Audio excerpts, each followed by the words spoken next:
स्वागत है आपका आपके अपने YouTube channel maths with Ashish sir में। आज हम कक्षा 10वीं गणित के अध्याय 1 वास्तविक संख्याओं की प्रश्नावली 1.1 के चौथे प्रश्न की बात करेंगे कि चौथा प्रश्न हमें क्या दिया गया कि जांच कीजिए कि किसी प्राकृत संख्या n के लिए संख्या 6 पर n की घात अंक शून्य पर समाप्त हो सकती है। यह हमें बताना है कि किसी प्राकृत संख्या n के लिए संख्या 6 पर n की घात अंक शून्य पर समाप्त हो सकती है। तो इसका आंसर इस प्रकार से देंगे, यदि कोई संख्या शून्य पर समाप्त हो सकती है, यदि कोई संख्या शून्य पर समाप्त हो सकती है तो वह 10 से विभाजित होती है। आपको पता है कि कोई संख्या अगर शून्य पर समाप्त हो रही है तो वह किससे विभाजित होगी? 10 से। हमने विभाजिता के नियम में देखा था। यह दूसरे शब्दों में यह संख्या 2 और 5 से विभाजित होगी, क्योंकि 10 में 2 और 5 दोनों का भाग जाता है। तो दूसरे शब्दों में यह कह सकते हैं कि यह संख्या 2 और 5 से विभाजित होगी, क्योंकि 10 के अभाज्य गुणनखंड 2 गुणा 5 होते हैं। किंतु आप देख पा रहे होंगे कि 6 पर n की घात का अभाज्य गुणनखंड क्या है? 2 गुणा 3। इस पर n की घात दी गई है बराबर 2 पर n की घात गुणा 3 पर n की घात। तो 6 पर n की घात के अभाज्य गुणनखंड में 5 नहीं है। आप देख पा रहे होंगे 2 तो है किंतु 5 नहीं है, इसलिए 6 पर n की घात 5 से विभाजित नहीं होगा। और फिर आगे आप देखेंगे कि अंकगणित की आधारभूत प्रणाली की अद्वितीयता हमें यह निश्चित कराती है कि 6 पर n की घात के गुणनखंड में 2 और 3 के अतिरिक्त 2 और 3 के अतिरिक्त और कोई अभाज्य गुणनखंड नहीं है। 2 और 3 के अतिरिक्त कोई दूसरा अभाज्य गुणनखंड नहीं है। अतः किसी प्राकृत संख्या n के लिए संख्या 6 पर n की घात अंक शून्य पर समाप्त नहीं हो सकती। यह थ्योरी वाला आपका प्रश्न था, इसका आंसर भी थ्योरी में है।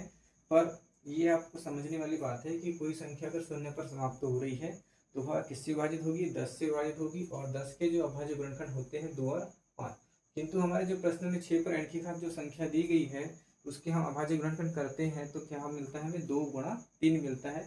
तो इसमें आप देख पा रहे हैं कि 5 नहीं है। 5 आ रहा है कि उसमें नहीं आ रहा है। और 6 पर n की घात जो है वो 5 से विभाजित नहीं होगा। और अंकगणित के आधारभूत प्रमेय हमें यह बताती है कि यहाँ जो अभाज्य गुणनखंड है वो और 2 और 3 के अलावा कोई अभाज्य गुणनखंड नहीं है। अर्थात किसी प्राकृत संख्या n के लिए संख्या 6 पर n की घात अंक शून्य पर समाप्त नहीं हो सकती। इस प्रकार से इस प्रश्न का उत्तर दिया जाएगा।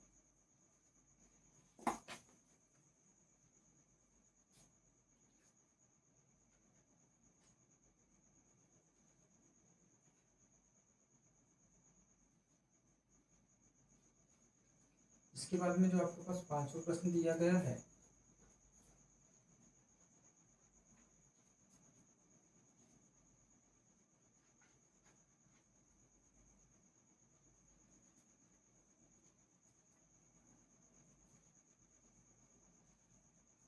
पांचवा प्रश्न दिया गया है कि व्याख्या कीजिए कि प्रश्न क्रमांक 5 है,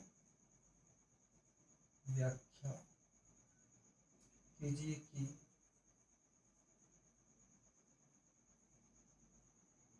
7 गुणा 11 गुणा 13 धन 13 और 7 गुणा 6 गुणा 5 गुणा 4 गुणा 3 गुणा 2 गुणा 1 धन 5 भाज्य संख्या क्यों है? भाज्य संख्याएं क्यों है, ये हमें प्रूव करके बताना है कि ये जो दो संख्या दी गई है, पहली संख्या दी गई है 7 गुणा 11 गुणा 13 धन 13 और 7 गुणा 6 गुणा 5 गुणा 4 गुणा 3 गुणा 2 गुणा 1 धन 5 भाज्य संख्या क्यों है। जैसे ही यहाँ पर आप प्रश्न में देख रहे हैं आपको एक शब्द दिखाई दे रहा है भाज्य, तो जैसे ही भाज्य शब्द आया होगा तो आपके जहन में एक उत्तर आया होगा कि कोई संख्या भाज्य कब होती है? जब उसके 2 से अधिक अभाज्य गुणनखंड, 2 से अधिक गुणनखंड होते हैं, 2 से अधिक गुणनखंड होते हैं। अभाज्य संख्या के केवल 2 गुणनखंड होते हैं, एक और स्वयं संख्या, किंतु भाज्य संख्या के 2 से अधिक गुणनखंड होते हैं। तो भाज्य संख्या अर्थात इसके कितने गुणनखंड होना चाहिए? 2 से अधिक होना चाहिए। तो यही हमें सिद्ध करके देखना है। आपके पास पहली कंडीशन में जो संख्या दी गई है 7 गुणा 11 गुणा 13 धन 13, तो आप यहाँ देखेंगे, यहाँ भी 13 है, यहाँ पर 13 है, तो आप यहाँ से 13 को कॉमन निकाल लेंगे तो अंदर क्या बचेगा, 7 गुणा 11 धन यहाँ से 13 निकल जाएगा तो क्या बचेगा 1। तो ये हो गया 13 और ये 11 7 77 धन 1, तो ये हो जाएगा आपके पास में 77 और 1 78। और आप इसको लिख सकते हैं 13 और क्या लिख सकते हैं इसको 77 1 78 है ना, 78 लिख सकते हैं इसको आप। 78 भी लिख सकते हैं, या इसको और तोड़ना है तो आप इसको 3 और 2 में भी तोड़ सकते हैं। 6 73 और 13। तो यहाँ पर आपके पास में जो अभाज्य गुणनखंड है, चूंकि आपको संख्या दी गई थी 13 3 और 2 और उसके अलावा 1 सभी संख्याओं का अभाज्य गुणनखंड होता ही। तो यहाँ पर आप देख पा रहे हैं कि ये जो संख्या है इसकी कितने गुणनखंड है, 1 2 3 4। या आप इसको ऐसा भी लिख सकते हैं 13 गुणा 6 भी लिख सकते हैं, 13 गुणा 6 और गुणा 1 भी लिख सकते हैं। तो चूंकि यहाँ पर आपके पास जो संख्या दी गई थी उसके 13 6 और 1 है ना गुणनखंड है, जो कि 3 से अधिक है, अतः दी गई संख्या भाज्य संख्या है। ये पहला जो प्रश्न इसका दिया गया था आपने हल कर लिया कि आपने 13 कॉमन निकाला था, तो यहाँ बच गया था 7, यहाँ बचा था 11 11 77 1 78 हुआ, 78 को आप लिख सकते हैं 13 78। तो यहाँ पर आपके पास में जो गुणनखंड है वो 13 6 और 1 3 गुणनखंड है, अर्थात दी गई संख्या क्या हो जाएगी, भाज्य। इसी प्रकार से आप दूसरे प्रश्न को इसके हल कर लेंगे। तो यहाँ 7 गुणा 6 गुणा 5 गुणा 4 गुणा 3 गुणा 2 गुणा 1 धन 5 दिया गया है। सेम प्रक्रिया यहाँ पर, यहाँ से 5 कॉमन निकाल लेना है, अंदर बचेगा 7 गुणा 6 गुणा 4 गुणा 3 गुणा 2 गुणा 1 धन 1। और इन सब का गुणा करेंगे तो ये आपको मिल जाएगा 1008, और उसमें आप 1 को जोड़ेंगे तो आपके पास में ये मिल जाएगा 1009। और इसका आप इस प्रकार से भी लिख सकते हैं। तो यहाँ पर इसके जो गुणनखंड है आपको देखने को मिलेंगे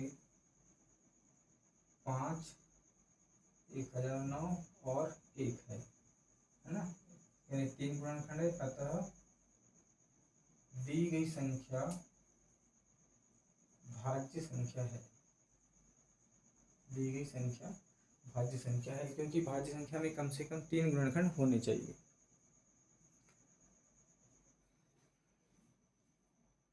इसके बाद में आता है आपका प्रश्न क्रमांक 6।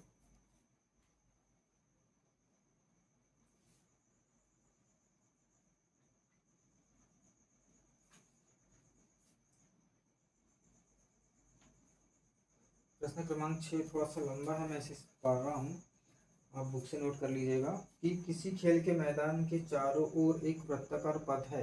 इस प्रकार से कोई वृत्ताकार पथ होगा,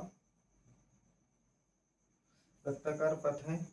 इस मैदान का एक चक्कर लगाने में सोनिया को 18 मिनट लगते हैं।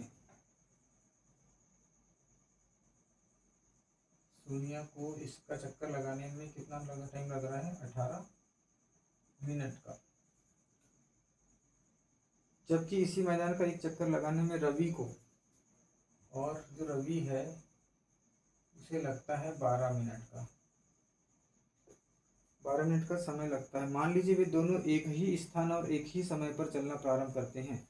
एक ही स्थान से मान के चलो दोनों इस बिंदु से और एक ही तरफ चलना चालू कर देते हैं। इस प्रकार से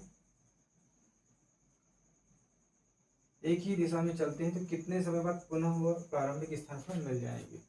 एक वृत्ताकार पथ है जिसमें सोनिया को एक चक्कर पूरा करने में 18 मिनट का समय लगता है, जबकि उसी पथ का एक चक्कर पूरा करने में रवि को 12 मिनट लगता है। अगर दोनों एक ही स्थान से और एक ही दिशा में चलकर दौड़े तो कितने समय बाद वो एक ही बिंदु पर मिलेंगे।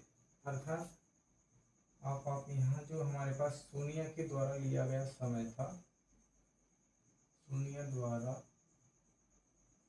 लिया गया समय ये जो है 18 मिनट का है। इसी प्रकार से रवि द्वारा लिया गया समय जो है वो कितना है, 12 मिनट का है। अब एक ही बिंदु पर पुनः कब मिलेंगे, तो इसलिए हमें क्या कर लेना है, दोनों संख्याओं के अभाज्य गुणनखंड कर लेना है। 2 9 18, 3 3 9 और 3 एकम 3। सोनिया के द्वारा जो 12 मिनट लगते हैं, रवि के द्वारा, तो इसके गुणनखंड करेंगे 2 6 12, 2 3 6 और 3 एकम 3।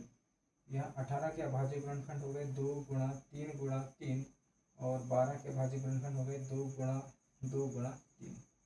यहाँ पर इसका हम एलसीएम निकालेंगे तो ये हो जाएगा आपके पास में 2 पर 2 की घात और 3 पर 2 की घात, कॉमन संख्या 3, कॉमन संख्या 2, और उसके बाद में बच जाएगा 3 और 2, तो कितना हो जाएगा 3 6 12 12 3 36। तो ये आपके पास में आ जाएगा 36 मिनट, यानी 36 मिनट बाद रवि और सोनिया एक ही बिंदु पर मिलेंगे। इस प्रकार से यह जो हमारी प्रश्नावली थी 1.1, हमने इसके दूसरे भाग में चौथा, पांचवा, छठा प्रश्न हल किए। अब यह प्रश्नावली हमारी समाप्त हो गई है।